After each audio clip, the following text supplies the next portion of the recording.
Hi everyone, this is Sunette, and in this video I would like to continue with my process with self-forgiveness and how I myself expanded and changed and became more aware of myself and my through and within my relationship with my mind.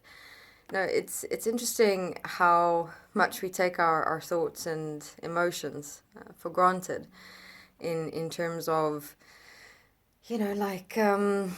taking a simple thing where you have these moments with people in your life who's in your life every day, and you have these moments of just annoyance and emotion and reaction toward them.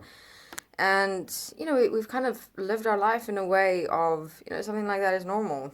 You're just annoyed and you get annoyed and you get emotional and, and that's kind of it. But what I started realizing with my self forgiveness process and within that writing as well, in terms of really going deeper into myself, those simple moments of annoyance, actually, there was a lot more within and behind it, that I wasn't necessarily annoyed at that person or in that moment. There's just something else in the back of my mind and in the back of my thoughts that was bothering me, that I was personally annoyed with, in relation to something completely different, actually. And that, with opening up the points in such a way, you actually get to being able to direct and change and find solutions for the real issues and problems, that kind of fester in the back of your mind and your general experience of yourself. So, within this is the opening of what I wanted to share in this video with self-forgiveness, is that in the beginning, in my beginning process with self-forgiveness, you tend to just kind of speak the words, like I forgive myself, that I've accepted and allowed myself to become annoyed, and you like kind of in that moment, you do feel a slight release, of the energy, of the emotion. And it's interesting because even with speaking it, but not yet understanding or grasping the real meaning and substance of the words and who you are within the words, you can already experience a difference. So, in taking annoyance, for example, and the words, I forgive myself, that I've accepted and allowed myself to become annoyed, it like you already almost, you want to take a breath and an out breath, and it already feels, that release, because in the words, I forgive myself, that I've accepted and allowed myself, those words are so empowering in the sense that, you realize that, yes, I accepted and allowed myself to become annoyed. Taking again back to that moment with a person, you became annoyed, and we often just think, annoyance is something that just happens, or an emotional reaction is something that just happens, and it comes up and we just kind of throw our arms up in the air and go, oh no, I got annoyed.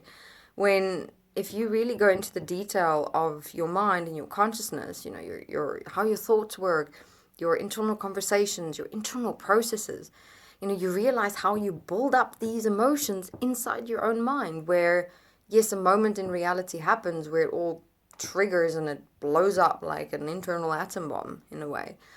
But this is also something I found awesome, it's also in the mind constructs process, in the desteni process. You walk through detail, you walk back in time, in your mind, your memories, and you can clearly see the moments where you had these little reactions that started building up and building over time, and then you had that one moment in the future where something or someone just did something or said something, and that whole snowball effect just exploded inside of you. So you realize how responsible you are for all your internal processes and experiences. And yes, it's daunting, but at the same time liberating, because you realize you can start becoming more aware, paying more attention, so that what I started doing, for example, was, initially in my process, I would only do the forgiveness or, do all the writing once that blow up moment happened, then I go, uh-oh, okay, shoot, I missed many moments somewhere in my timeline in my past where I was building up these emotions with thoughts and things going on in the back of my head. and I wasn't paying attention, and now this explosion, emotional explosion happened. So, okay, let me go back, trace back, where did I miss moments? And then, it starts getting to a point of, why not apply the principle of prevention? Why wait for your emotions to build up to a point of explosiveness, and then you tend to say things and do things with people, and it creates more consequence in your relationship with others. So I apply the principle of prevention in the sense of, becoming more aware of these little moments where I have these thoughts and backchats and things going on and emotions rising, and in those small moments, start doing forgiveness and start releasing my reactions and start looking at, the why am I reacting? Why am I not directing this moment or finding a solution? Why am I disempowering myself by becoming emotional? What other way can I approach this situation or this moment or this person or the experience that does not involve emotional reactions?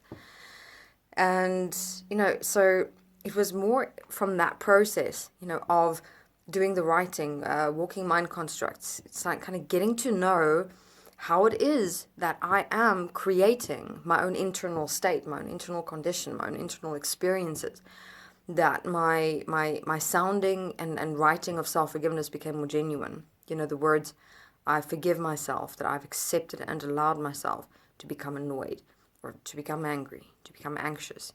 Your self-forgiveness becomes so much more deeper, so much more intimate, so much more real for yourself, because you now know, I did create this, so I forgive myself for accepting and allowing myself to create it. And within this forgiveness, I'm also going to change, so because that was also another part of my self-forgiveness process in a way where I would initially only do the forgiveness and not the change, which I also mentioned in the previous video.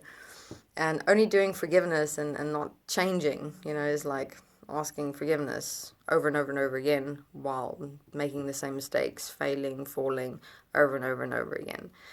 So, then the change process involved of, okay, how instead of reacting can I immediately in a moment change myself to respond differently, with more common sense, with more clarity, with more consideration and regard for myself and for another person.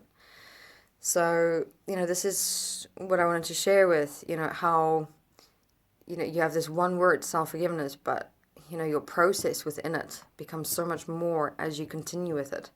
Where I initially started just speaking the words kind of randomly with anything and everything coming up within me, to the point of it really becoming a natural part of me, part of my life. And I still do it. I still live self-forgiveness. I mean, in moments where, parts and points of experiences come up in some level within myself, my breathing, my slowing down, my forgiveness is the first thing I do, because it grounds me. It places me in that point of empowerment to first look at what's going on in me before I speak or act. And this is what I will continue with in the next video. How that self-forgiveness process, assists and supports your awareness in being more aware before you speak and before you act. All right. Thank you very much.